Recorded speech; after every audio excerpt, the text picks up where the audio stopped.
2층 창문에서 아이의 비명이 들렸습니다. 연기가 건물을 뒤덮고 있었고 유리창 너머로 작은 손들이 필사적으로 두드리고 있었습니다. 소방차는 아직 오지 않았습니다. 경찰은 대기하라고 외쳤습니다. 하지만 저는 달렸습니다. 불 속으로.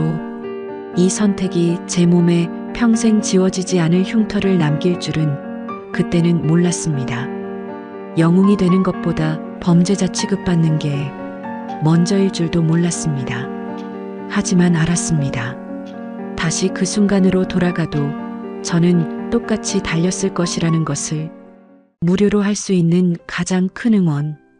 구독과 좋아요로 함께 해주세요. 여기서 잠깐.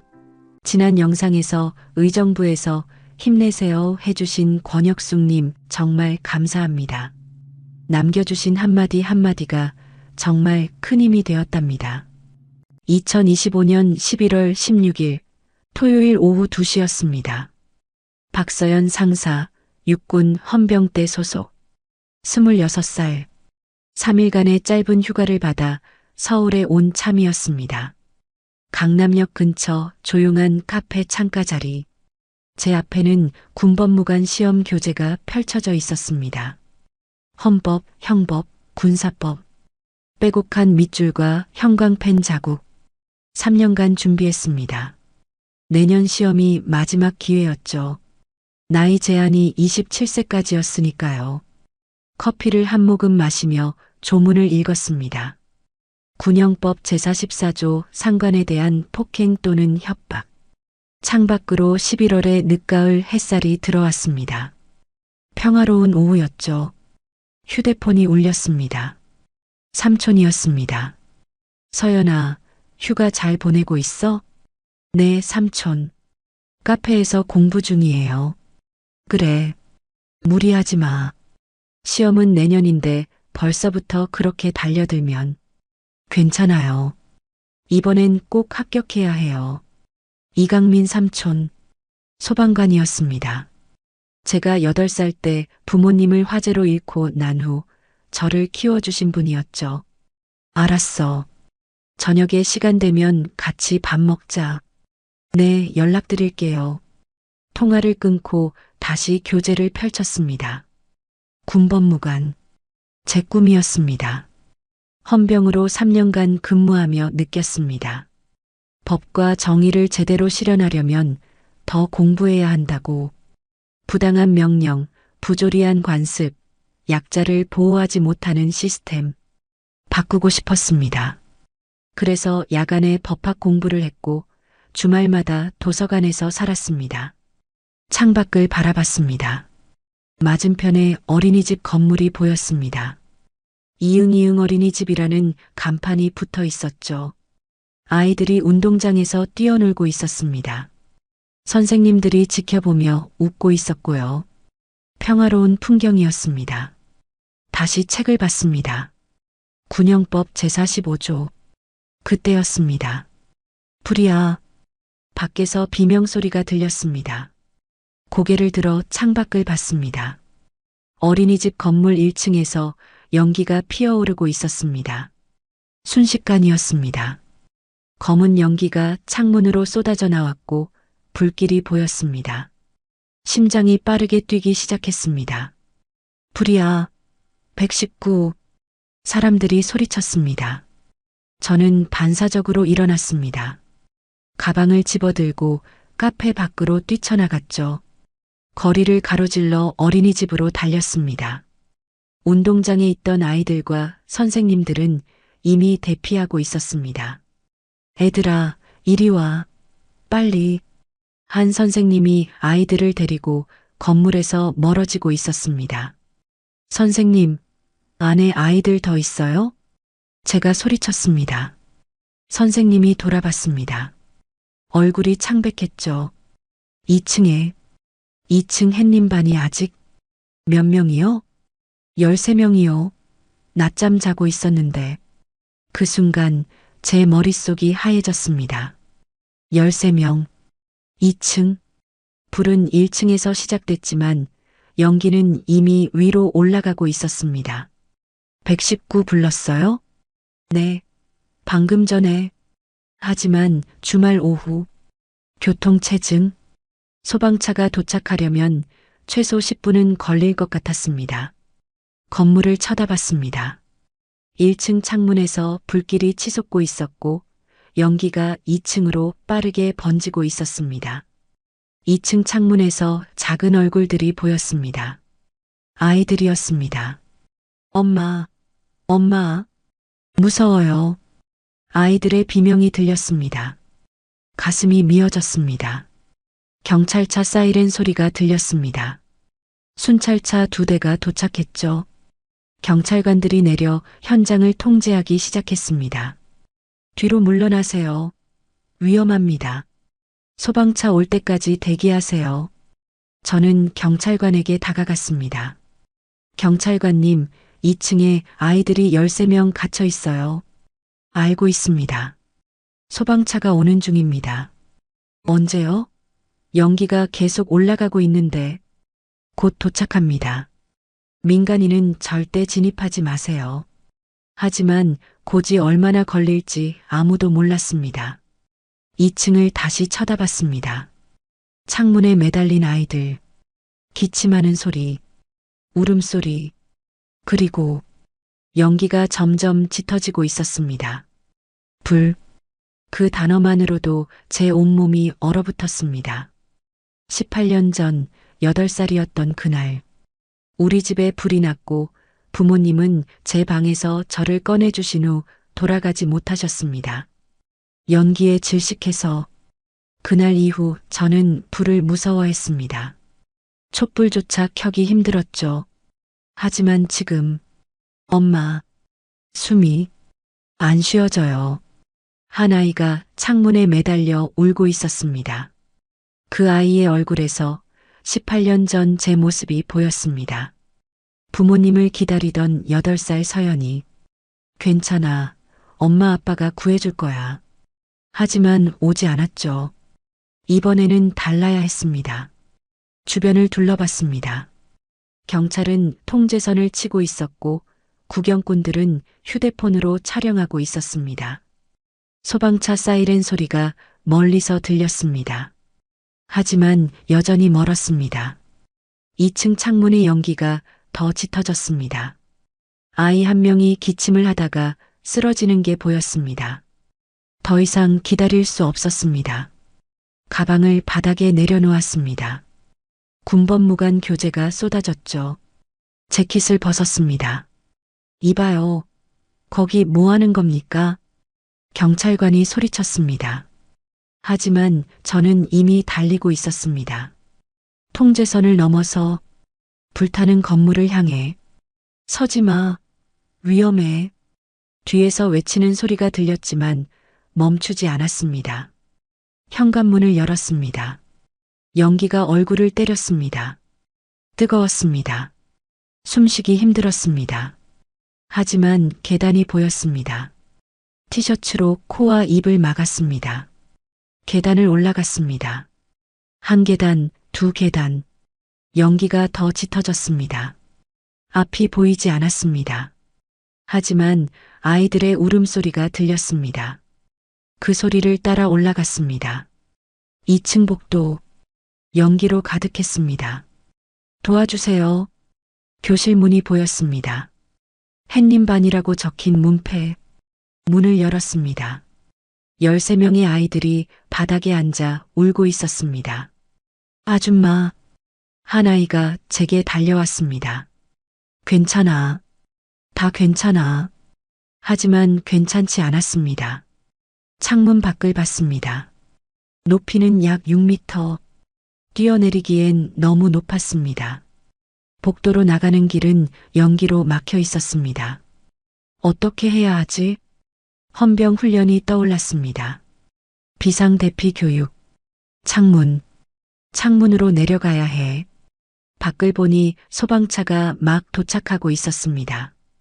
그리고 한 소방관이 사다리를 설치하기 시작했습니다. 삼촌이었습니다. 서연아. 창문 아래에서 삼촌의 목소리가 들렸습니다. 이강민 소방관. 제 삼촌이자 18년 전 부모님을 잃은 저를 키워준 유일한 가족이었습니다. 창문을 열었습니다. 연기가 쏟아져 나갔고 바깥 공기가 들어왔습니다. 삼촌, 서연아, 넌 왜 거기 있어?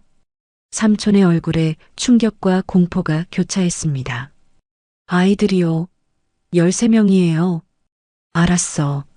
침착해. 사다리 지금 설치한다. 소방차 사다리가 천천히 올라오기 시작했습니다. 뒤를 돌아보니 아이들이 모두 바닥에 웅크리고 있었습니다. 기침하는 아이들, 울고 있는 아이들. 가장 어려 보이는 아이가 숨을 헐떡이고 있었습니다. 4살쯤 되어 보였죠. 얘들아, 괜찮아. 곧 나갈 수 있어. 하지만 복도에서 무언가 폭발하는 소리가 들렸습니다. 쾅! 아이들이 비명을 질렀습니다. 무서워요. 엄마. 연기가 교실 문틈으로 더 빠르게 들어오기 시작했습니다. 사다리가 창문에 닿았습니다. 서연아, 아이들 한 명씩 내려보내. 네. 가장 가까이 있던 여자아이를 안아 올렸습니다. 겁내지 마. 아저씨가 받아줄 거야. 무서워요. 괜찮아. 눈 감고 있어. 아이를 창문 밖으로 조심스럽게 내밀었습니다. 삼촌이 사다리 위에서 받았죠. 잘했어. 다음. 1명, 2명, 3명. 아이들을 계속 내려보냈습니다. 하지만 시간이 지날수록 연기가 짙어졌습니다. 숨쉬기가 점점 힘들어졌죠. 기침, 콜록. 아이들도 연기를 마시며 기침했습니다. 7번째 아이를 내려보낼 때 교실 문이 흔들렸습니다. 복도의 불길이 문을 태우기 시작한 것입니다. 서연아, 빨리. 알아요. 8번째, 9번째, 10번째. 남은 아이는 3명. 그중 1명이 쓰러졌습니다. 작고 마른 남자아이였습니다. 준우야. 다른 아이가 소리쳤습니다. 급히 달려가 아이를 안아 올렸습니다. 의식이 흐릿했습니다. 준우야, 일어나. 조금만 버텨. 아이의 숨이 가빠졌습니다. 천식이 있는 것 같았습니다. 창문으로 달려가 삼촌에게 먼저 건넸습니다. 이 아이 천식 있어요. 빨리. 알았어. 삼촌이 준우를 안고 사다리를 내려갔습니다. 남은 아이 2명. 교실 문에서 연기가 본격적으로 쏟아지기 시작했습니다. 얘들아, 빨리 와. 2 아이를 양손에 하나씩 잡고 창문으로 달려갔습니다. 그때였습니다. 천장에서 무언가 삐걱거리는 소리가 들렸습니다. 위를 올려다봤습니다. 천장에 금이 가고 있었습니다. 불에 타서 약해진 것이었죠. 서연아, 빨리 나와. 밖에서 삼촌이 소리쳤습니다. 11번째 아이를 창문으로 내보냈습니다. 마지막 1명. 여자아이가 제 다리를 붙잡고 울고 있었습니다. 아줌마, 무서워요. 괜찮아. 같이 나가자. 아이를 안아 올렸습니다. 천장의 균열이 더 커졌습니다. 삐직, 삐직. 위험했습니다. 몇 초 안에 무너질 것 같았습니다. 창문까지 3m. 달렸습니다. 서연아. 삼촌이 사다리 위에서 손을 뻗었습니다. 마지막 아이를 창문 밖으로 넘겼습니다. 받았어. 그 순간 쾅! 천장이 무너졌습니다. 서연아. 저는 본능적으로 팔로 머리를 감쌌습니다. 뜨거운 파편이 쏟아졌습니다. 오른팔에 불타는 나무 조각이 떨어졌습니다. 으악! 비명이 저절로 나왔습니다. 불이었습니다. 제 팔에 불이 붙었습니다. 재킷을 벗어 불을 끄려 했지만 이미 화염이 피부에 닿았습니다. 타는 냄새, 제 살이 타는 냄새, 통증이 온몸을 휩쓸었습니다. 서연아, 뛰어내려. 삼촌이 소리쳤습니다. 하지만 다리에 힘이 없었습니다. 바닥에 쓰러졌습니다. 의식이 흐려졌습니다. 그때 누군가 제 몸을 끌어올렸습니다.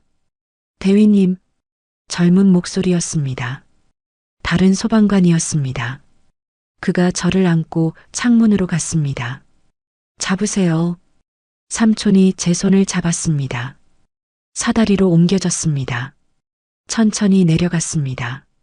하지만 오른팔의 통증이 너무 심해서 비명을 참을 수 없었습니다. 조금만 참아. 다 왔어. 땅에 닿았을 때 구급대원들이 달려왔습니다. 화상 환자, 즉시 병원으로 들것에 실렸습니다.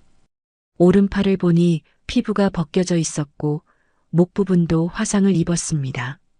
아파요. 진통제 투여합니다. 구급대원이 주사를 놓았습니다. 주변이 흐릿해졌습니다. 하지만 귀는 들렸습니다. 아이들 전원 구조 완료. 13명 모두 무사합니다. 기적이야. 1분만 늦었어도. 무사하다. 아이들이 무사하다. 눈물이 났습니다. 서연아, 괜찮아. 병원 간다. 삼촌의 손이 제 손을 잡았습니다. 삼촌, 아이들은 다 살았어. 내 덕분이야. 다행이다. 구급차 문이 닫혔습니다. 사이렌 소리가 울렸습니다. 의식이 점점 멀어졌습니다. 마지막으로 본 것은 천장이었습니다. 그리고 생각했습니다. 아팠지만 후회는 없다고. 아이들은 살았으니까. 부모님처럼 저도 누군가를 구했으니까. 완전히 의식을 잃었습니다. 깨어났을 때 하얀 천장이 보였습니다. 병원이었습니다. 오른팔 전체에 붕대가 감겨 있었고 목에도 거즈가 붙어 있었습니다. 깼구나. 옆에서 삼촌의 목소리가 들렸습니다. 삼촌, 바보 같은 것. 왜 그랬어? 삼촌의 눈이 붉었습니다. 아이들, 괜찮아요? 다 괜찮아. 준우는 천식 발작이 있었지만 지금은 안정됐어. 다행이다. 다행? 너는 2도 화상이야. 오른팔 전체하고 목. 의사가 들어왔습니다. 깨셨네요. 박서연 씨, 제 상태가 2도 화상입니다. 오른팔 전체와 목 부분. 치료는 잘 되고 있지만 의사가 말을 흐렸습니다. 흉터가 남을 겁니다. 영구적으로. 심장이 철렁했습니다. 영구적으로요? 네. 피부 이식을 해도 완전히 없애긴 어렵습니다. 흉터, 평생. 하지만 아이들은 살았습니다. 그것으로 충분했습니다. 괜찮습니다. 그리고 의사가 서류를 보여줬습니다. 신체 등급 재판정이 필요할 수도 있습니다. 군 복무 관련해서요. 군 복무, 헌병, 제 정체성, 그것마저 위태로워진 것입니다. 그날 저녁 뉴스를 봤습니다. 어린이집 화재, 여군 헌병이 13명 구조. 제 모습이 화면에 나왔습니다. 불타는 건물에서 아이를 안고 나오는 장면. 휴가 중이던 박서연 상사가 경찰 통제를 무릅쓰고 건물에 진입해 댓글이 쏟아졌습니다. 진짜 영웅이다. 대한민국 군인의 자긍심 저런 분이 진짜 애국자. 하지만 다른 댓글도 있었습니다. 경찰 지시 무시했다며? 2차 사고 날 뻔했네. 규정은 왜 있는 거야? 그리고 그날 밤 경찰서에서 연락이 왔습니다. 박서연 씨, 출두 요청합니다. 화재 현장 무단 진입 건으로.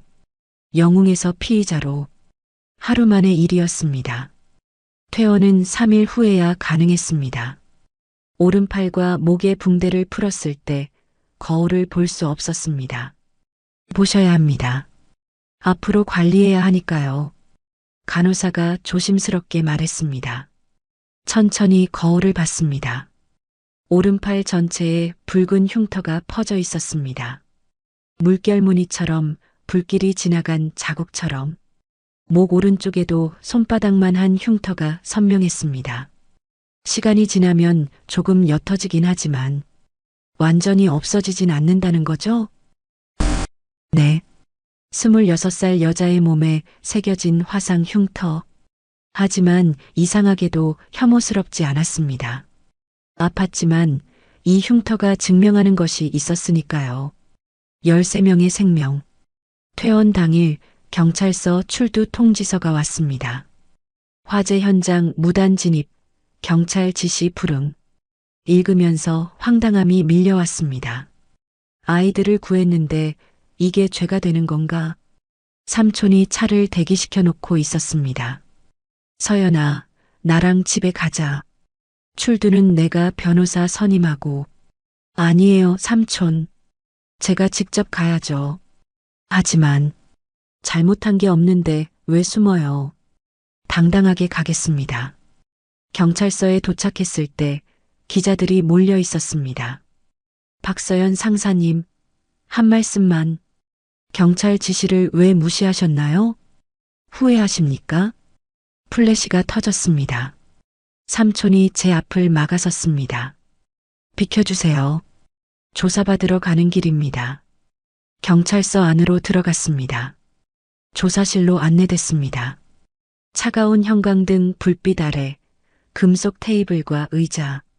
앞에 앉은 사람은 김태석 서장이었습니다. 52세, 경찰 25년 차. 앉으세요. 예. 김 서장이 서류를 펼쳤습니다. 박서연 상사, 육군 헌병대 소속이시죠? 네. 11월 16일 화재 현장에서 경찰 통제선을 무단 돌파하고 건물에 진입했습니다. 맞습니까? 아이들을 구하기 위해서였습니다. 그건 소방관의 업무입니다. 민간인이 함부로. 저는 민간인이 아닙니다. 군인입니다. 휴가 중이었잖습니까? 그럼 민간인 신분이죠. 말문이 막혔습니다. 박 상사, 당신 행동으로 인해 2차 사고 위험이 있었습니다. 하지만 실제로 사고는 없었습니다.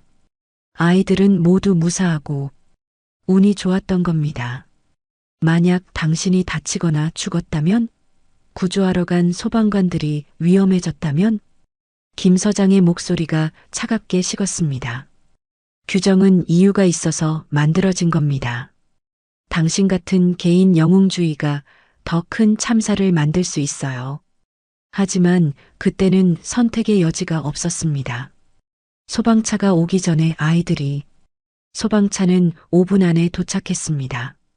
당신이 조금만 기다렸으면 5분이면 아이 하나가 질식사할 수 있습니다. 제 목소리가 높아졌습니다. 천식 있던 준우라는 아이 제가 구했을 때 이미 의식이 흐릿했어요. 1분만 늦었어도 위험했다고 의사가 말했습니다. 그건 추측일 뿐입니다. 김 서장이 다른 서류를 꺼냈습니다. 여기 목격자 진술이 있습니다. 경찰관이 3번이나 제지했지만 무시하고 진입했다. 맞습니까? 네. 경찰관 제지 불응. 이것도 명백한 위법입니다. 아이들 생명이 규정보다 중요합니다. 규정이 생명을 지킵니다. 당신 같은 무모한 행동이 아니라. 조사는 2시간 동안 계속됐습니다. 같은 질문, 같은 답변, 같은 압박. 끝나고 나왔을 때 온몸이 무거웠습니다. 밖에서 삼촌이 기다리고 있었습니다. 어땠어? 고발하겠대요. 경찰관 직무집행 방해죄로. 말도 안 돼. 삼촌이 주먹을 쥐었습니다. 내가 증언할게. 현장에 있었으니까. 내가 없었으면 아이들이. 삼촌, 괜찮아요. 제가 한 일이니까 제가 책임질게요. 하지만 괜찮지 않았습니다. 집으로 돌아오는 길 휴대폰에 알림이 쌓여 있었습니다. 부대에서 온 메시지였습니다. 박서연 상사, 복귀 후 면담 예정. 휴가 중 민간 사건 개입건 관련. 군에서도 문제 삼는다는 뜻이었습니다. 그날 밤 SNS를 확인했습니다. 여론이 갈라지고 있었습니다. 영웅을 왜 처벌하나 아이들 구한 게 죄냐, 이게 나라냐. 하지만 반대 댓글도 만만치 않았습니다. 규정은 규정이다. 경찰 말 안 들으면 무정부 상태지 개인 영웅주의는 위험하다. 2차 사고 나면 누가 책임지나? 그리고 한 댓글이 눈에 띄었습니다. 어차피 화상 입어서 군 생활도 못할 텐데 영웅 놀이하고 싶었나 보네. 읽는 순간 가슴이 무너졌습니다. 맞았습니다. 신체 등급 재판정을 받아야 했습니다. 2도 화상, 오른팔 전체. 헌병 업무를 계속할 수 있을까? 그리고 군법무관 시험. 휴대폰을 열어 시험 공고를 확인했습니다. 신체 조건군 복무 적합 판정자의 하남. 만약 재판정에서 불합격하면 시험 자격조차 박탈되는 것이었습니다. 3년간 준비한 꿈이 무너지는 순간이었습니다. 일주일 후 군 병원에서 신체 검사를 받았습니다. 군의관이 제 팔을 보며 고개를 저었습니다. 오른팔 가동 범위가 많이 제한됐네요. 재활하면 나아질까요? 시간이 걸릴 겁니다. 최소 6개월. 그럼 복무는? 현역 복무 가능 여부는? 재판정 위원회에서 결정됩니다. 결과는 2주 후에 나온다고 했습니다. 그 2주 동안 저는 삼촌 집에서 지냈습니다. 매일 재활 운동을 했습니다. 팔을 올리고 내리고 돌리고 아팠지만 참았습니다. 군법무관이 되고 싶었으니까요. 어느 날 오후 초인종이 울렸습니다. 문을 열었을 때 낯선 부부와 아이가 서 있었습니다. 혹시 박서연 상사님이세요? 네, 맞습니다. 저희 아들 구해주셔서 감사합니다. 부부가 깊게 절을 했습니다. 그 옆에 있던 아이, 준우였습니다. 아줌마, 준우가 제게 달려왔습니다. 준우야, 괜찮아졌구나. 네, 이제 안 아파요. 준우 아버지가 손을 내밀었습니다. 저는 강준우 아버지 강민석이라고 합니다. 정말 뭐라 감사를 드려야 할지 당연한 일했습니다. 당연한 일이 아닙니다. 제 아들 목숨을 구해주셨어요. 준우 어머니가 선물 상자를 건넸습니다. 이거라도 받아주세요. 마음만이라도. 아닙니다. 이런 건 안 받습니다. 하지만 정말 괜찮습니다. 준우가 건강하게 웃고 있는 게 제일 큰 선물이에요. 준우가 제 손을 잡았습니다. 아줌마, 손 다쳤어요? 응, 조금. 나 때문이에요? 아니야, 준우 잘못 아니야. 준우가 제 손에 뽀뽀를 했습니다. 빨리 나아요. 약 바르면 나아요. 눈물이 날 것 같았습니다. 고마워, 준우야. 그들이 돌아간 후 다른 가족들도 찾아왔습니다. 13명의 아이들 가족. 모두 감사 인사를 하러 온 것이었습니다. 선생님 덕분에 저희 딸이 정말 감사합니다. 은혜 평생 잊지 않겠습니다. 하지만 한 가족은 오지 않았습니다. 누구의 가족일까 궁금했지만 묻지 않았습니다. 이틀 후 그 답을 알게 됐습니다. 뉴스에서였습니다. 화재 현장 구조 아동 중 한 명, 총리 손자로 밝혀져 화면에 준우의 사진이 떠올랐습니다. 강준우 군은 한명수 국무총리의 외손자로 확인됐습니다. 총리실은 심장이 빠르게 뛰기 시작했습니다. 총리 손자. 그리고 그날 저녁 전화가 왔습니다. 박서연 상사님이십니까? 총리실입니다. 박서연 상사님이십니까? 총리실입니다. 전화를 받은 손이 떨렸습니다. 네, 맞습니다. 한명수 총리께서 직접 감사 인사를 드리고 싶어 하십니다. 내일 오전 10시 총리 공간으로 방문 가능하신가요? 그럴 필요 없습니다. 당연한 일 했을 뿐이고 총리님께서 꼭 뵙고 싶어 하십니다. 손자 생명을 구해주신 은인이시니까요. 거절할 수 없는 분위기였습니다. 알겠습니다. 전화를 끊고 삼촌을 받습니다. 총리실에서 온 전화예요. 들었어. 서연아, 이거 좋은 건가, 나쁜 건가? 모르겠어요. 다음 날 아침 총리 공간 앞에 섰습니다. 경호원들이 신분 확인을 했고 안으로 안내됐습니다. 응접실에서 기다리는 동안 가슴이 두근거렸습니다. 문이 열리고 한명수 총리가 들어왔습니다. 65세, 단정한 정장 차림. TV에서만 보던 분이었습니다. 박서연 상사님이시군요. 앉으세요. 감사합니다. 총리가 제 맞은편에 앉았습니다. 먼저 감사드립니다. 제 손자를 구해주셔서 당연한 일했습니다. 당연한 일이 아닙니다. 당신은 목숨을 걸었어요. 총리가 제 오른팔을 봤습니다. 긴 팔을 입었지만 목의 흉터는 보였습니다. 화상? 많이 아프셨겠습니다. 괜찮습니다. 의료진 보고를 받았습니다. 준우가 천식이 있는데 당신이 1분만 늦었어도 위험했다고 하더군요. 다행히 무사했습니다. 총리가 잠시 말을 멈췄습니다. 상사님, 지금 경찰 조사를 받고 계시죠? 네. 그리고 군에서도 문제 삼는다고 들었습니다. 제가 규정을 어겼으니까요. 규정이 생명보다 중요합니까? 아닙니다.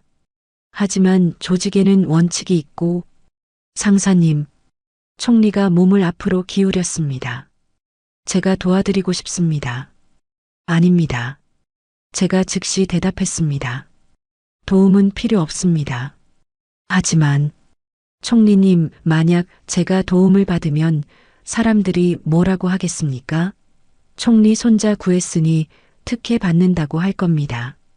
하지만 당신은 잘못한 게 없어요. 그건 법이 판단할 일입니다. 총리님이 개입하시면 안 됩니다. 총리가 한숨을 쉬었습니다. 고집이 세시군요. 군인이니까요. 알겠습니다.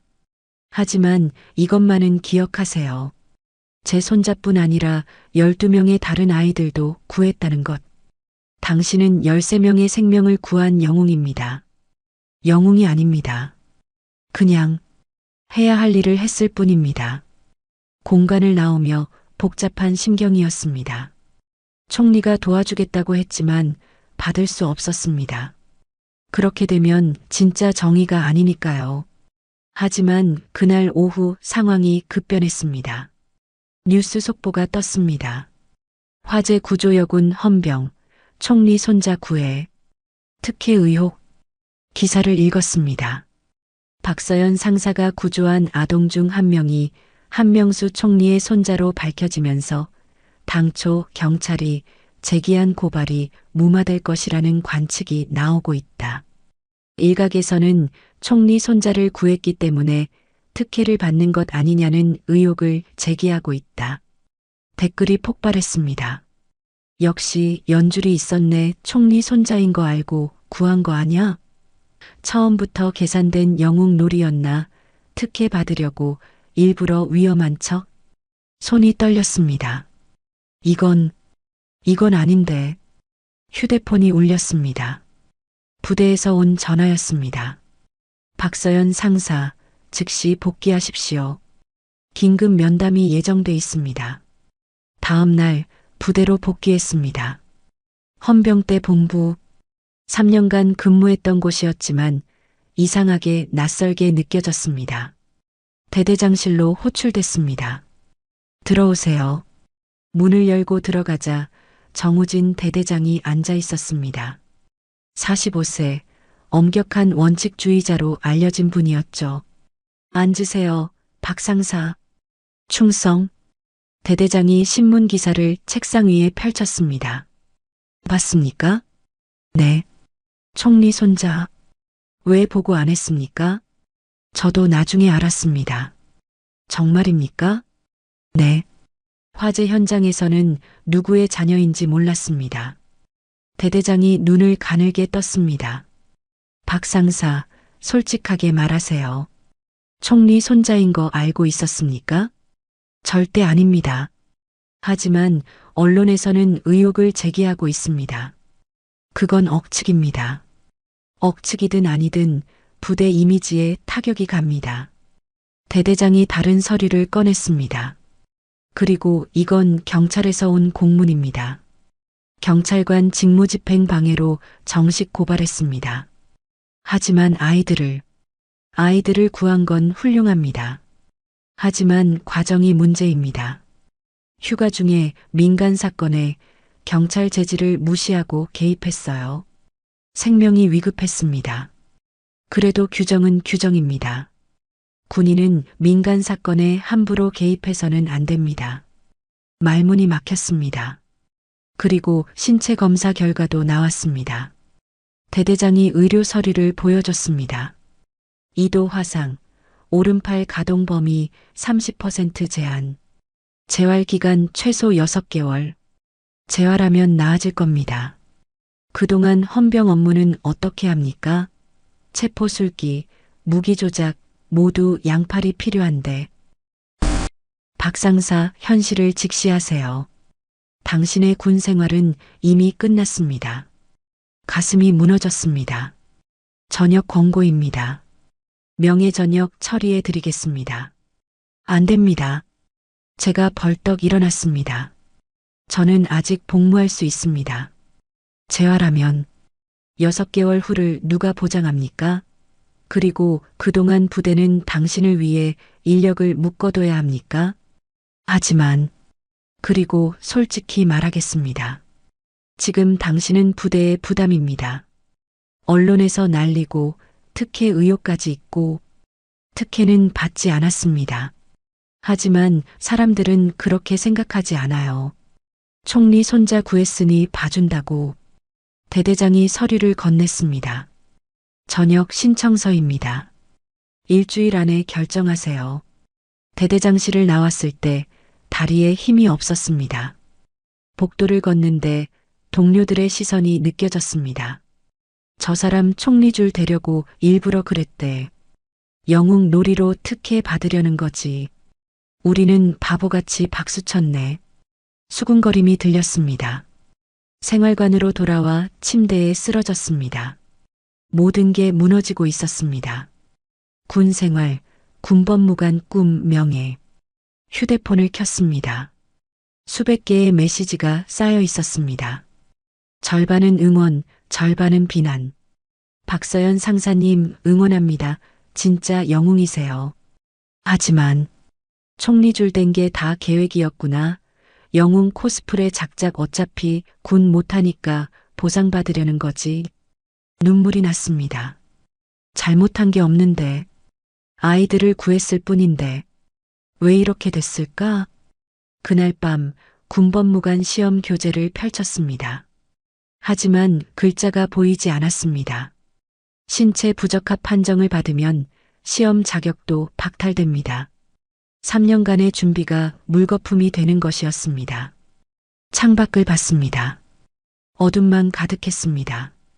그리고 생각했습니다. 옳은 일을 하면 인정받는다고 배웠는데 왜 현실은 다를까? 왜 영웅이 아니라 범죄자 취급을 받을까? 왜 구원받은 사람들이 아니라 규정만 외치는 사람들의 목소리가 더 클까? 대답을 찾을 수 없었습니다. 며칠 후 더 충격적인 소식이 들렸습니다. 김태석 경찰서장이 기자회견을 열었습니다. 박서연 상사의 행동은 명백한 규정 위반입니다. 총리 손자를 구했다고 해서 법을 어긴 것이 정당화될 수 없습니다. 오히려 특혜 의혹이 있는 만큼 더 엄정하게 처리할 것입니다. 카메라 플래시가 터졌습니다. 우리는 법치국가입니다. 영웅이라도 법 앞에서는 평등합니다. 여론이 더 갈라졌습니다. 서장님 말이 맞다. 법은 법이다. 특혜는 안 된다. 하지만 생명 구한 게 죄냐? 이게 나라냐? 김태석 책임 회피하는 거 아냐? 저는 그 한가운데 서 있었습니다. 아무것도 할 수 없었습니다.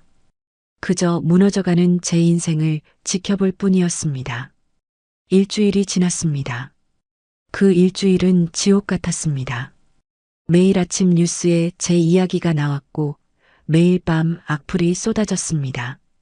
총리 손자 구조여군, 특혜 논란 확산 영웅인가, 규정 위반인가 박서연 상사, 군법무관 시험 자격 박탈 위기. 기사 제목들이 제 인생을 요약하고 있었습니다.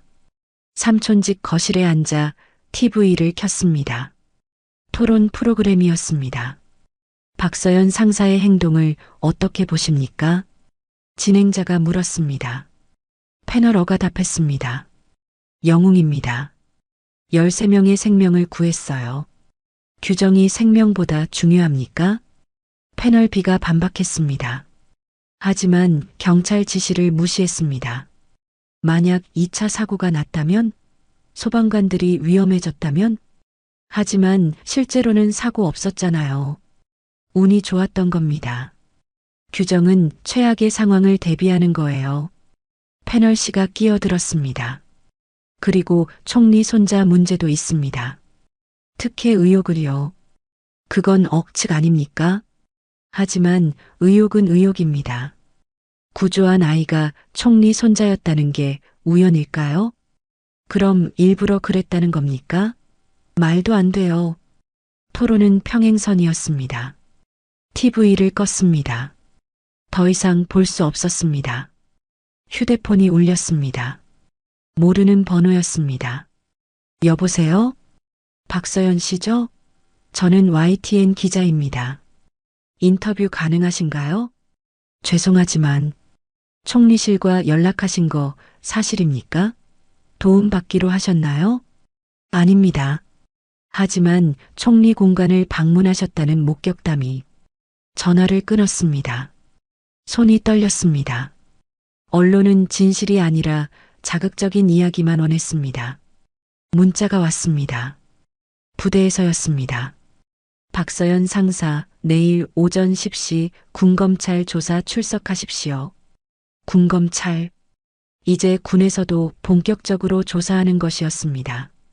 다음 날 아침 군검찰청에 갔습니다. 조사관은 30대 중반의 남자 중령이었습니다. 앉으세요, 박 상사. 네. 몇 가지 확인하겠습니다.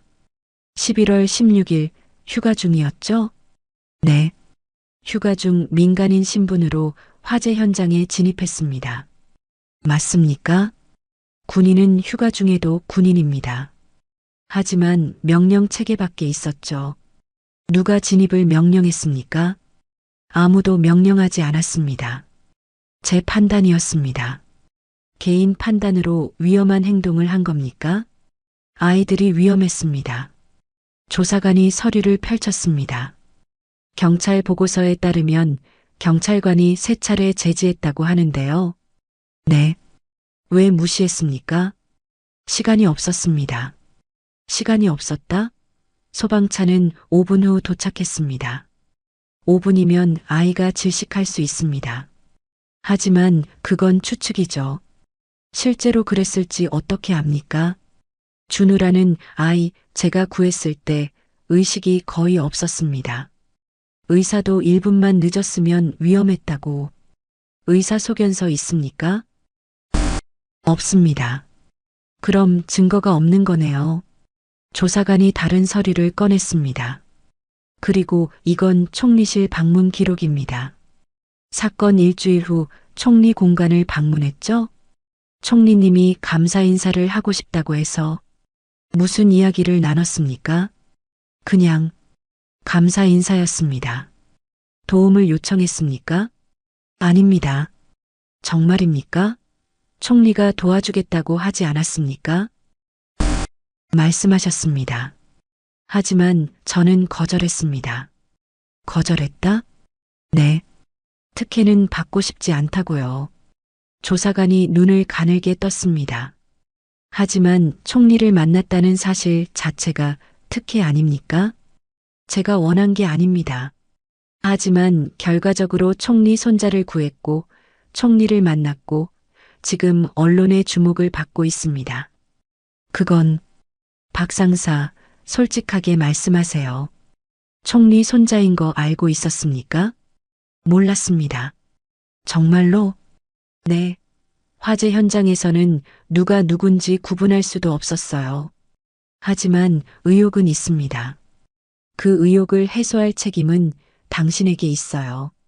조사는 3시간 동안 계속됐습니다. 같은 질문, 같은 압박, 같은 불신.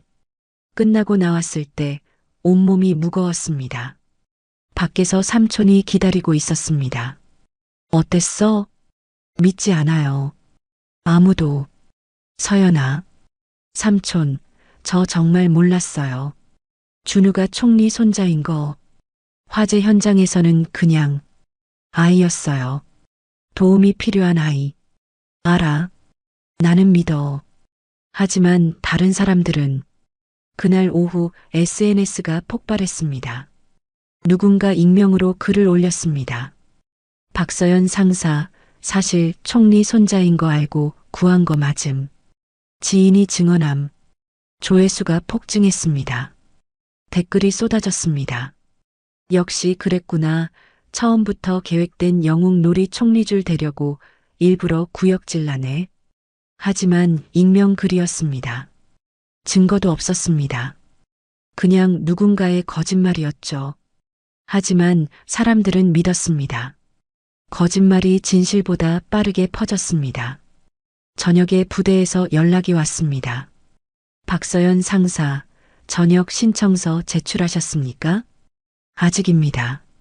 내일까지 제출하세요. 기한입니다. 조금만 더 시간을 주십시오. 이미 일주일 줬습니다. 더 이상은 안 됩니다. 전화가 끊겼습니다. 저녁 신청서를 꺼내봤습니다. 백지였습니다. 아직 쓰지 못했습니다. 이름만 쓰면 끝이었습니다.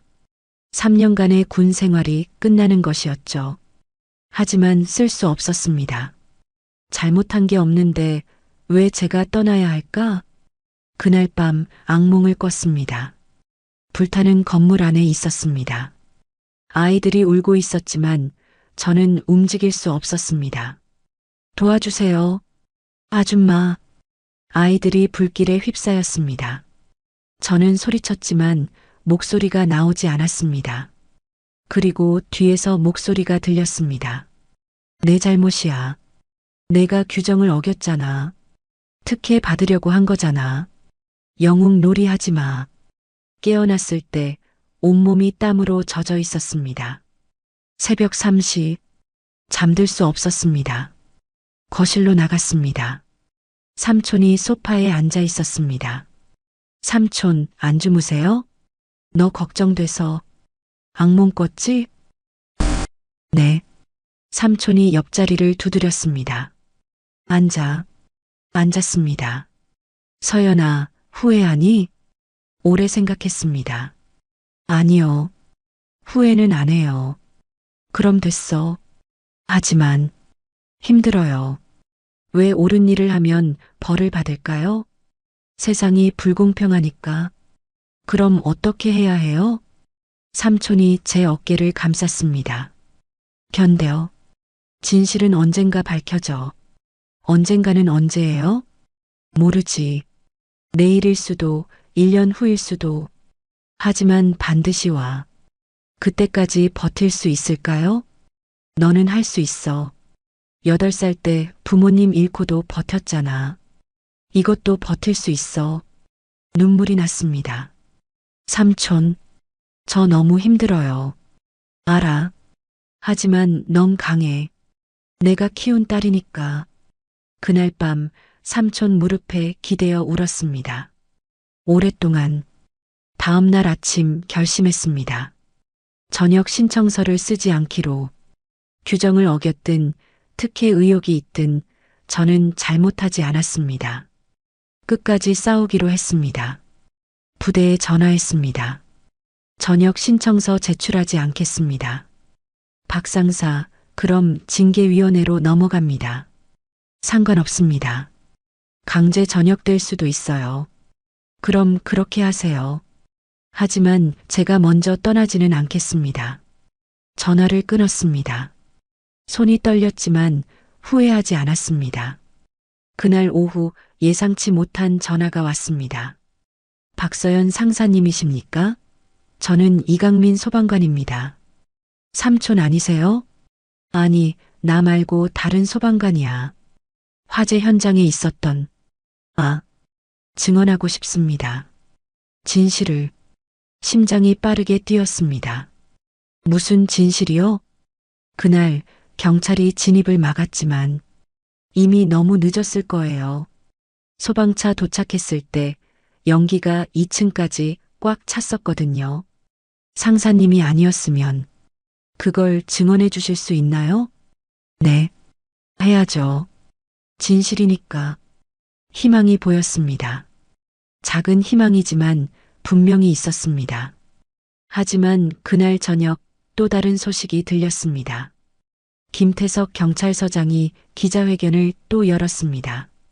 박서연 상사를 정식 기소하겠습니다. 경찰관 직무집행 방해죄로.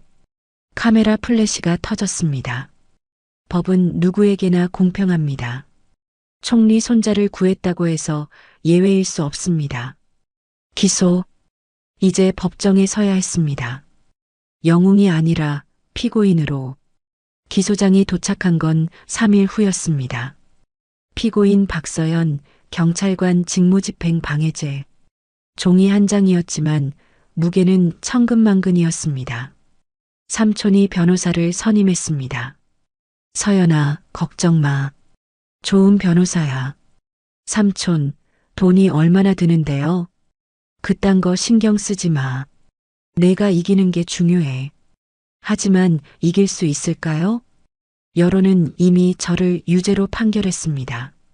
변호사와 첫 상담을 했습니다. 40대 중반의 여성 변호사, 박지혜 변호사였습니다. 사건 자료 다 봤습니다. 솔직히 말씀드리면 쉽지 않습니다. 네. 경찰관 직무집행 방해죄는 명백합니다. 3차례 제지했는데 무시했으니까요. 하지만 긴급 피난이나 정당행위로 그걸 입증해야 합니다. 당신이 진입하지 않았으면 아이들이 정말 위험했다는 것을요. 준우는 천식이 있었고 의사도. 구두 증언만으로는 부족합니다. 의료기록, 현장 상황 분석, 전문가 의견이 필요해요. 박 변호사가 서류를 펼쳤습니다. 그리고 더 큰 문제는 여론입니다. 특혜 의혹 때문에 재판부도 신중할 수밖에 없어요. 하지만 저는 총리 손자인 거 몰랐습니다. 입증해야 합니다. 그것도 모든 게 입증, 증명, 증거였습니다. 진실만으로는 부족했습니다. 일주일 후 더 나쁜 소식이 왔습니다. 군법무관 시험 응시 자격이 정식으로 박탈됐습니다. 신체 부적합 판정으로 인해 박서연 상사의 군법무관 시험 응시 자격을 취소합니다. 공문을 읽으며 눈물이 났습니다. 3년간 준비했습니다. 밤마다 공부하고 주말마다 도서관에서 살았습니다. 군법무관이 되어 정의를 실현하고 싶었습니다. 하지만 이제 그 꿈은 영원히 사라졌습니다. 교재를 쓰레기통에 던졌습니다. 헌법, 형법, 군사법. 의미 없는 글자들이었습니다. 그날 밤 처음으로 어머니 아버지 사진을 꺼내봤습니다. 18년 전 사진. 제가 8살 때 찍은 마지막 가족 사진이었습니다. 엄마, 아빠, 미안해요. 사진을 안고 울었습니다. 나 실패했어요. 엄마, 아빠처럼 사람들을 지키는 사람이 되고 싶었는데. 근데 나 범죄자래요. 영웅이 아니라. 눈물이 멈추지 않았습니다. 다음 날 병원에서 연락이 왔습니다.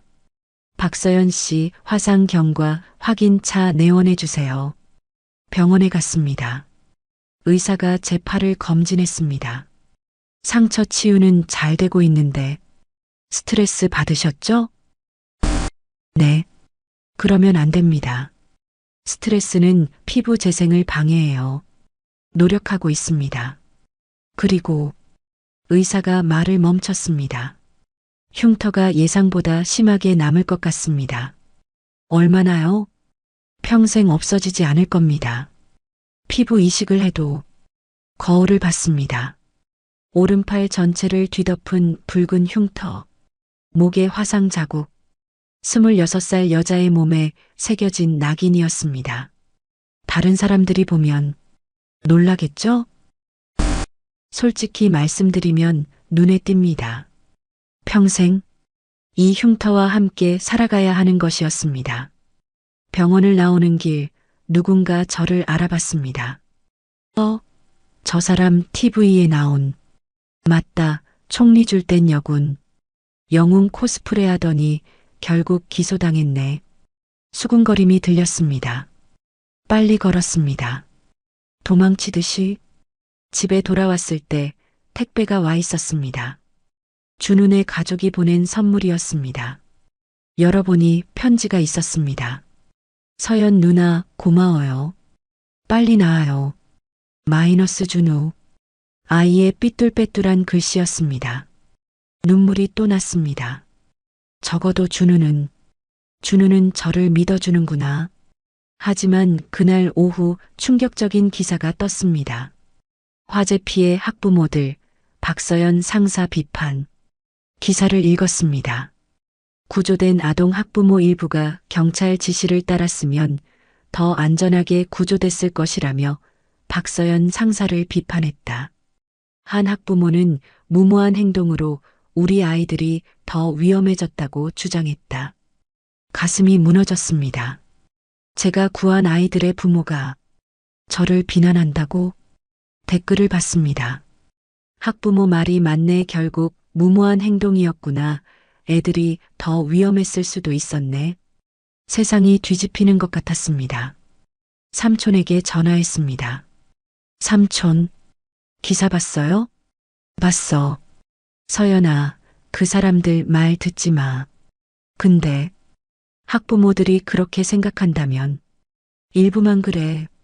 준우 부모는 내 편이잖아. 한 명만 편이고 나머지는 다 적이에요. 서연아, 포기하지 마. 제발. 전화를 끊고 침대에 쓰러졌습니다. 더 이상 버틸 힘이 없었습니다. 그날 밤 다시 악몽을 꿨습니다. 불타는 건물, 아이들의 비명. 하지만 이번에는 아이들이 저를 밀쳐냈습니다. 우리 구하지 마. 너 때문에 더 위험해. 필요 없어. 깨어났을 때 온몸이 땀으로 젖어 있었습니다. 새벽 4시, 잠들 수 없었습니다. 거실로 나갔습니다. 삼촌이 또 소파에 앉아 있었습니다. 삼촌, 또 악몽 꿨구나. 고개를 끄덕였습니다. 앉았습니다. 한참 동안 아무 말도 하지 않았습니다. 서연아, 소방서에서도 나한테 압박 들어왔어. 내 편들지 말라고. 조용히 있으라고. 삼촌, 괜찮아. 난 상관없어. 내가 중요해. 미안해요. 삼촌까지 힘들게 해서. 미안할 게 뭐 있어. 넌 옳은 일 했어. 하지만 아무도 안 믿잖아요. 나는 믿어. 삼촌 혼자만. 삼촌이 제 손을 잡았습니다. 혼자라도 충분해. 나는 내가 8살 때부터 키웠어. 내가 어떤 아이인지 알아. 넌 거짓말 못하는 애야. 부모님 닮아서 정직하고 용감하고 남을 먼저 생각하는 애. 눈물이 났습니다. 그런데 왜 세상은 저를 나쁜 사람으로 만들어요? 세상이 잘못됐으니까. 그럼 어떡해요? 세상이 잘못됐으면 견뎌. 그리고 증명해. 내가 옳다는 걸. 어떡해요? 재판에서, 법정에서 진실은 이긴다. 이길 수 있을까요? 모르지. 하지만 싸워야지. 포기하면 진짜 지는 거야. 일주일 후 첫 재판 날짜가 잡혔습니다. 12월 15일. 한 달 후였습니다. 그 한 달 동안 무엇을 해야 할까? 변호사는 증거를 모으라고 했습니다. 하지만 무슨 증거를 모아야 할까? 준우 병원 기록은 구했습니다.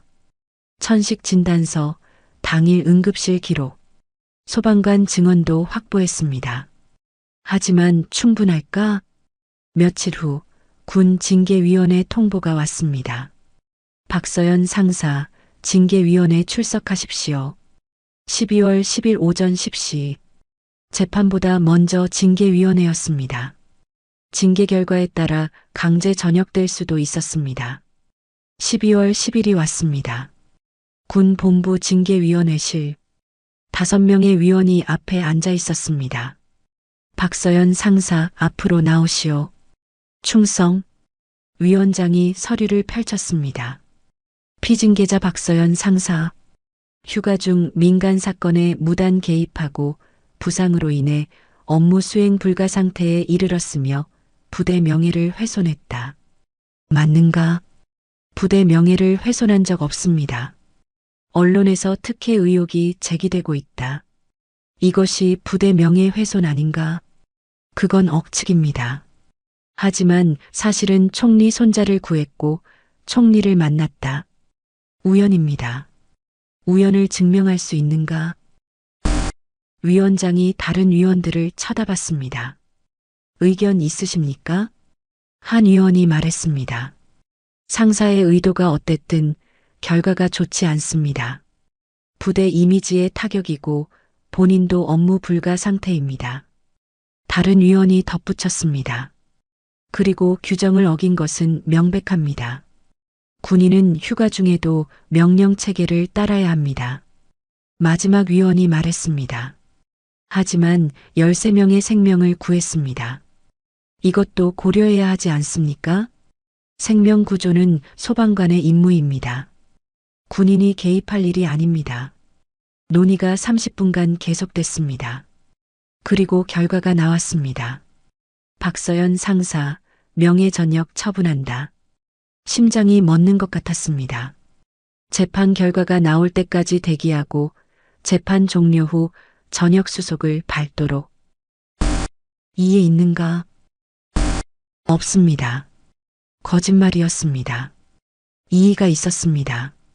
하지만 말할 힘이 없었습니다. 회의실을 나왔을 때 다리가 후들거렸습니다. 명예전역. 사실상 쫓겨나는 것이었습니다. 밖에서 삼촌이 기다리고 있었습니다. 어땠어? 명예전역. 삼촌이 저를 안아줬습니다. 괜찮아. 군대가 다가 아니야. 하지만 제게는 다였습니다. 헌병, 군법무관, 정의를 실현하는 삶. 모든 게 사라졌습니다. 집으로 돌아오는 차 안에서 창밖을 봤습니다. 거리의 사람들은 웃고 있었습니다. 평범한 12월 오후였습니다. 하지만 제 세상은 무너지고 있었습니다. 그날 밤 거울 앞에 섰습니다. 화상 흉터, 야윈 얼굴, 생기 없는 눈빛. 이게 저였습니다. 영웅이 아니라 패배자, 구원자가 아니라 범죄자. 손으로 거울을 쳤습니다. 금이 갔습니다. 피가 났습니다. 하지만 아프지 않았습니다. 이미 너무 많이 아팠으니까요. 12월 15일 재판 날이었습니다. 법정에 서는 것은 처음이었습니다. 피고인석. 제가 앉을 자리였습니다. 방청석에는 기자들, 방송 카메라, 그리고 구경꾼들이 가득했습니다. 삼촌이 맨 앞줄에 앉아 있었습니다. 판사가 입장했습니다. 재판을 시작하겠습니다. 검사가 기소 내용을 낭독했습니다. 피고인 박서연은 2025년 11월 16일 화재 현장에서 경찰관의 3차례 제지를 무시하고 무단으로 건물에 진입하여 경찰관 직무집행을 방해했습니다. 차갑고 명료한 목소리였습니다. 이는 명백한 위법 행위이며 2차 사고의 위험성을 증가시켰습니다. 박지혜 변호사가 반박했습니다. 긴급 피난에 해당합니다. 13명의 아동이 질식 위험에 처해 있었고 소방차 도착까지 시간이 걸렸습니다. 하지만 소방차는 5분 내 도착했습니다. 피고인이 조금만 기다렸으면 5분이면 아이가 질식할 수 있습니다. 특히 천식이 있는 아동은 추측입니다. 실제로 그랬는지 증명할 수 없습니다. 공방이 계속됐습니다. 증인 신문이 시작됐습니다. 첫 번째 증인은 김태석 경찰서장이었습니다. 당시 현장을 지휘하고 계셨죠? 검사가 물었습니다. 네, 맞습니다. 피고인에게 몇 차례 제지했습니까? 3번입니다. 명확하게. 하지만 무시했습니까? 네. 완전히 무시하고 진입했습니다.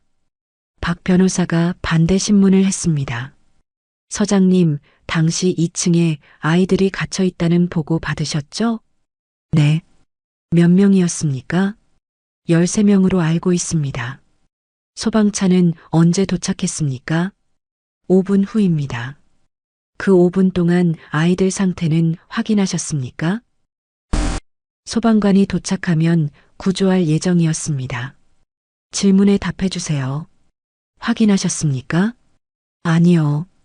그럼 아이들이 5분을 버틸 수 있는지 어떻게 알았습니까? 그건 대답해 주십시오. 매뉴얼상 소방관 도착까지 대기하는 게 원칙입니다. 원칙이 아이들 목숨보다 중요합니까? 이에 있습니다. 검사가 소리쳤습니다. 유도 신문입니다. 이에 인정. 변호인, 질문 방식을 바꾸세요. 다음 증인은 이강민 소방관이었습니다. 삼촌이 아니라 다른 소방관이었죠. 당시 현장에 계셨습니까? 박 변호사가 물었습니다. 네. 첫 출동 소방차에 탑승했습니다. 도착했을 때 상황이 어땠습니까? 1층은 화염에 휩싸여 있었고 2층으로 연기가 빠르게 올라가고 있었습니다. 2층 아이들은 어땠습니까? 창문에 매달려 있었습니다. 기침하고 울고 있었습니다. 소방차가 5분 일찍 도착했다면? 검사가 끼어들었습니다. 이 가정 질문입니다. 각하합니다. 박 변호사가 질문을 바꿨습니다. 피고인이 구조하지 않았다면 소방관이 도착할 때까지 아이들은 어땠을까요? 이 각하. 심리는 2시간 동안 계속됐습니다. 하지만 뚜렷한 결론은 나지 않았습니다. 쉬는 시간에 박 변호사가 말했습니다. 어렵습니다. 검사 측 논리가 탄탄해요. 이길 수 없나요? 준우 의료 기록이 핵심인데 병원에서 확정적 의견을 안 주네요. 그때 법정 문이 열렸습니다. 정장을 입은 남자가 들어왔습니다. 한명수 총리였습니다. 법정이 술렁였습니다. 총리님, 총리께서 왜? 판사가 망치를 쳤습니다. 정숙, 방청인은 조용히 하십시오. 총리가 판사에게 다가갔습니다. 재판장님, 증인으로 출석하고 싶습니다. 증인입니까? 네. 제 손자가 피고인에게 구조됐습니다. 법정이 다시 술렁였습니다. 검사가 일어났습니다. 재판장님, 예정에 없는 증인입니다. 하지만 사건 관련자입니다. 증인으로 채택하겠습니다. 총리가 증인석에 앉았습니다. 판사가 물었습니다. 총리님, 증인으로서 진술하시겠습니까? 네. 구조된 아동이 손자분이시라고요? 네. 강준우, 5살입니다. 사건 당일 어디 계셨습니까? 청와대에 있었습니다. 오후 늦게 사고 소식을 들었습니다. 박 변호사가 신문을 시작했습니다. 총리님, 손잡은 상태가 어땠습니까? 천식이 있습니다. 연기에 매우 취약합니다. 당일 병원 기록은? 총리가 서류를 꺼냈습니다. 여기 있습니다. 병원 응급실 기록입니다. 서류가 판사에게 제출됐습니다.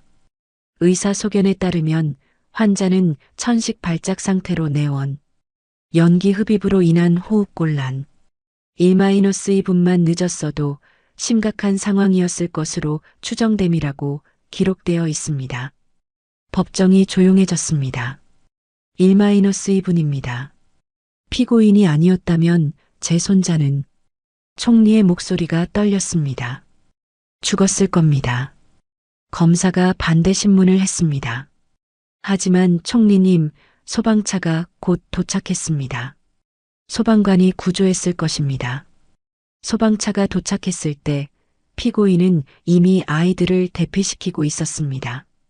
소방관들은 그것을 도운 것뿐입니다. 하지만 검사님, 총리가 검사를 똑바로 쳐다봤습니다. 제 손자뿐 아닙니다. 13명의 아이들이 모두 위험했습니다. 피고인이 없었다면 그 아이들 중 몇 명이 살았을까요?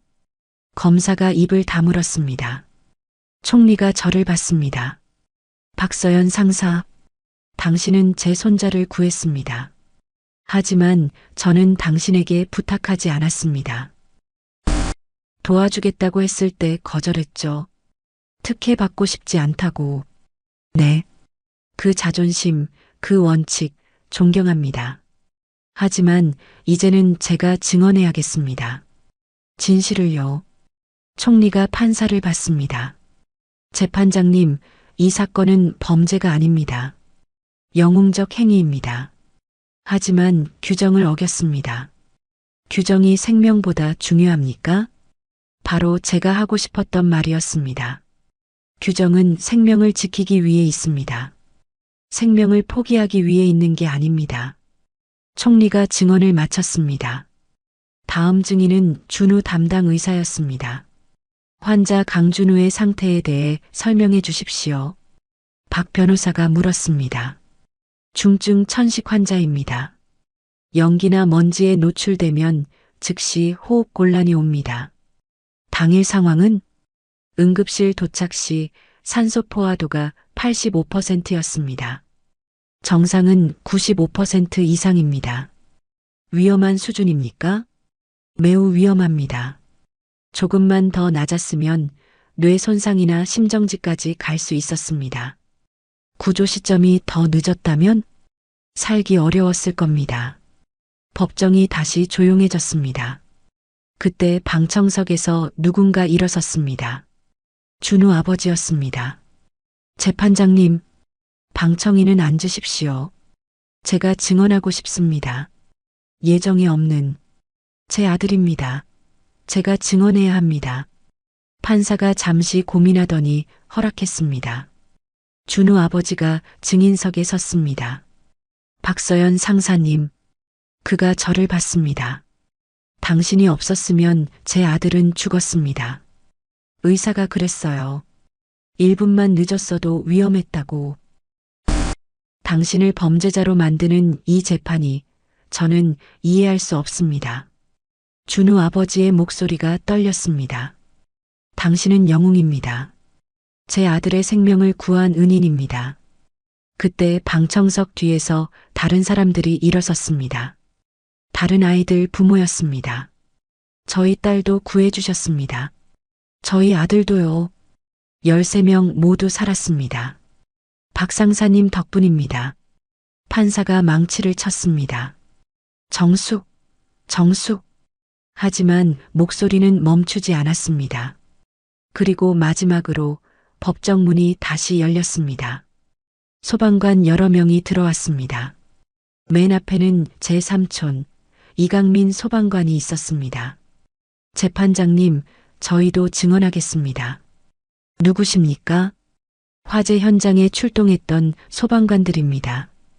판사가 허락했습니다. 삼촌이 증인석에 섰습니다. 저는 이강민 소방관입니다. 그리고 피고인의 삼촌입니다. 이해관계가 있으시네요. 네. 하지만 진실을 말하겠습니다. 삼촌이 서류를 꺼냈습니다. 이것은 출동 기록입니다. 신고 접수 시각 오후 5시 17분. 현장 도착 오후 5시 22분. 5분입니다. 네. 하지만 여기 블랙박스 영상이 있습니다. 화면이 켜졌습니다.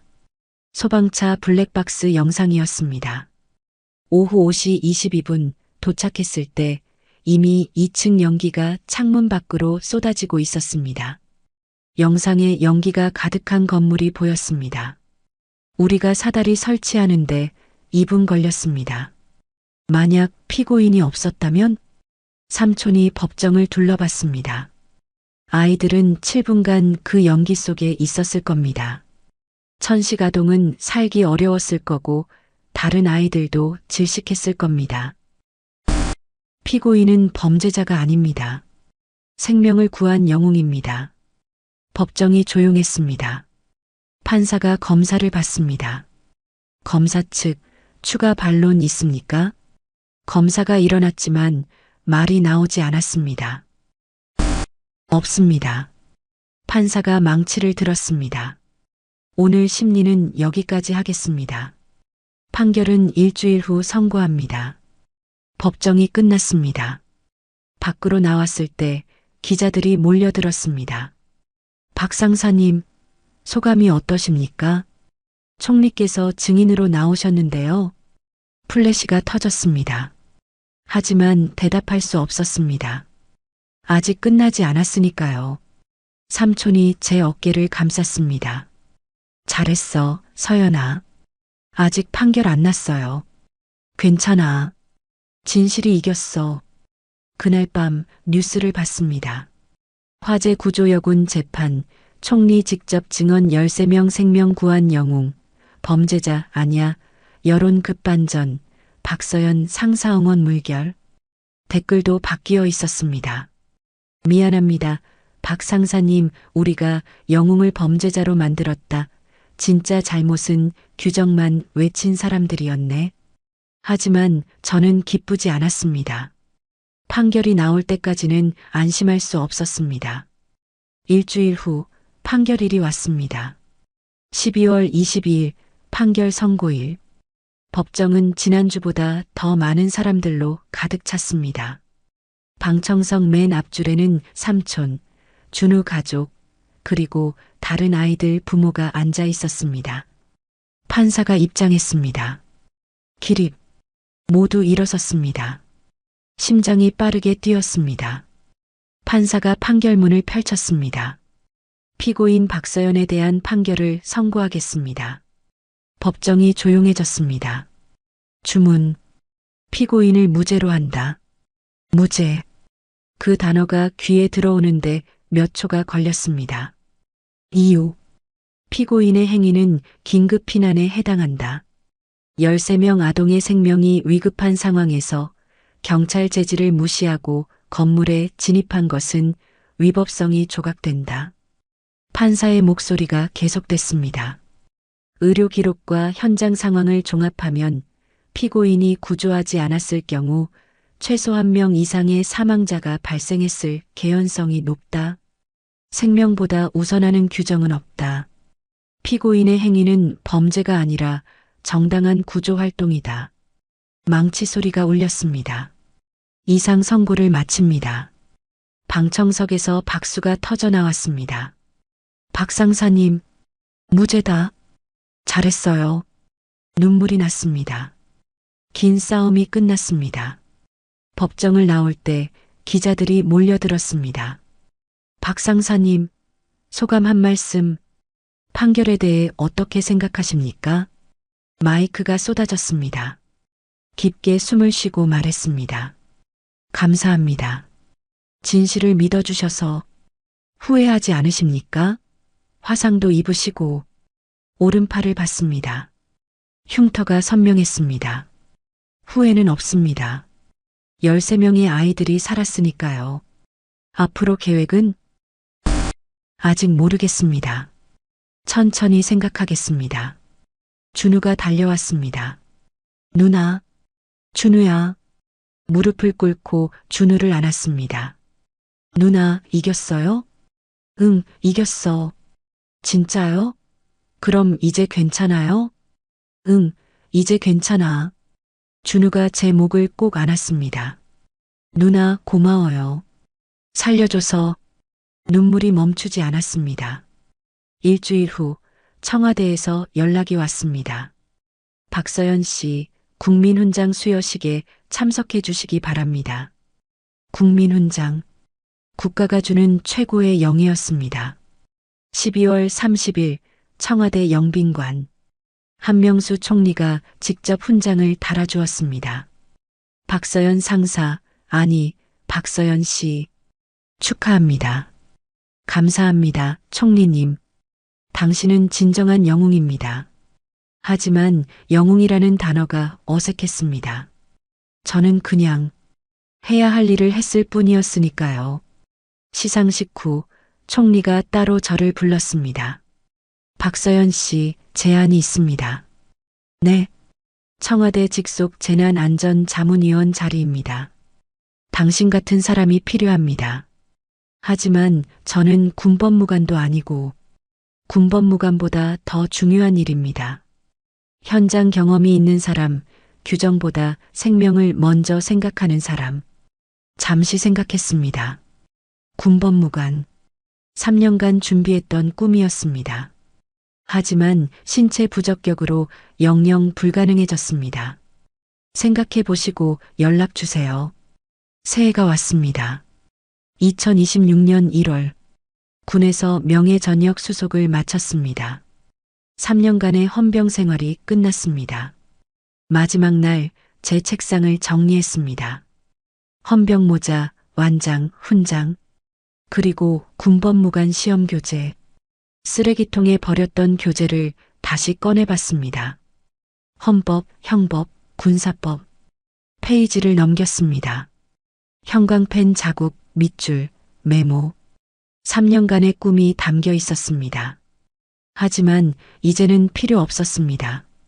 조심스럽게 책장에 꽂았습니다. 버리지는 않기로 했습니다. 꿈이었으니까요. 2월 준우네 집에 초대받았습니다. 누나. 준우가 현관까지 뛰어나왔습니다. 준우야, 컸다. 응.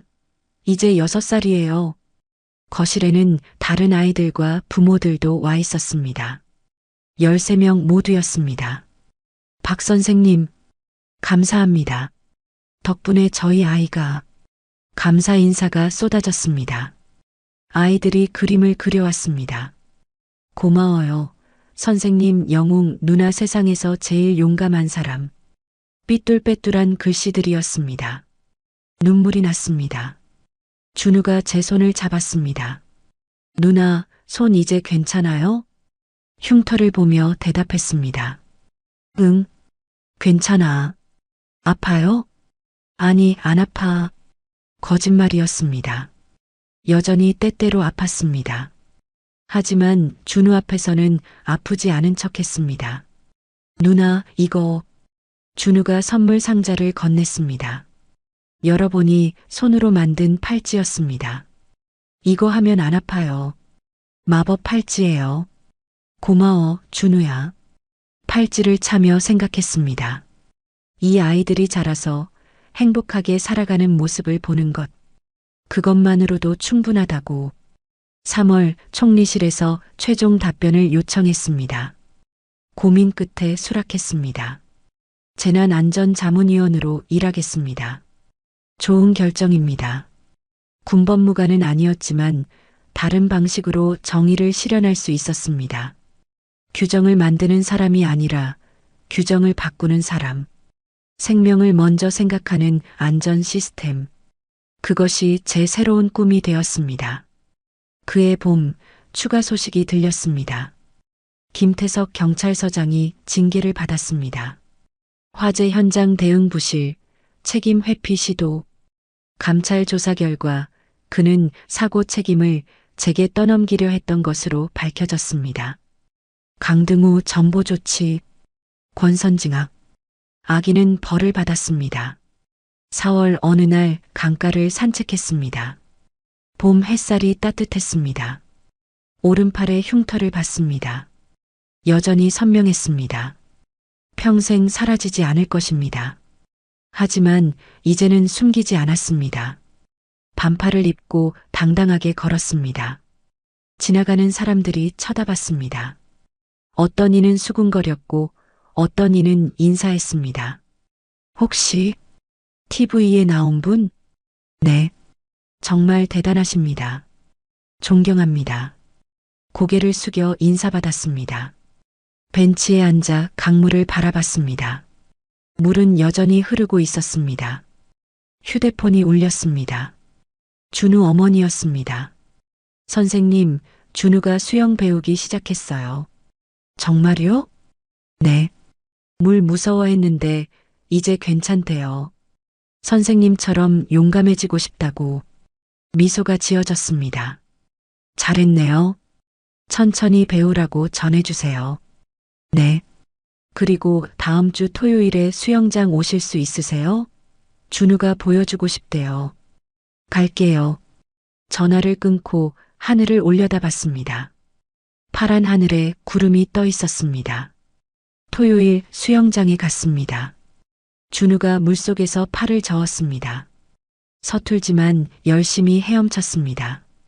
누나, 봤어요? 응, 잘했어. 누나도 같이 해요. 고개를 저었습니다. 누나는 이제 못해. 왜요? 오른팔을 보여줬습니다. 손이 아파서. 준우가 물에서 나왔습니다. 그럼 내가 누나 대신 할게요. 뭘? 수영? 누나 목까지 내가 할게요. 약속? 가슴이 뜨거워졌습니다. 고마워, 준우야. 준우를 안아줬습니다. 이 아이가 자라서 누군가를 구할 수도 있겠구나. 제가 준우를 구했듯이 그 생각만으로도 충분했습니다. 집으로 돌아오는 길 거울을 봤습니다. 오른팔에 흉터, 목에 화상 자국. 26살 여자의 몸에 새겨진 증거였습니다. 하지만 이제는 부끄럽지 않았습니다. 이 흉터는 13명의 생명을 의미했으니까요. 군법무관은 되지 못했습니다. 헌병도 그만뒀습니다. 완벽한 해피엔딩은 아니었습니다. 하지만 후회는 없었습니다. 저는 선택했고 대가를 치렀고 그 가치를 인정받았습니다. 그해 여름 재난안전자문위원으로서 첫 회의에 참석했습니다. 화재 현장 대응 매뉴얼 개정안입니다. 제가 발표했습니다. 생명이 위급한 상황에서는 규정보다 구조를 우선한다. 위원들이 고개를 끄덕였습니다. 긴급 상황 판단 기준을 명확히 하고 현장 대응자에게 재량권을 부여합니다. 박수가 나왔습니다.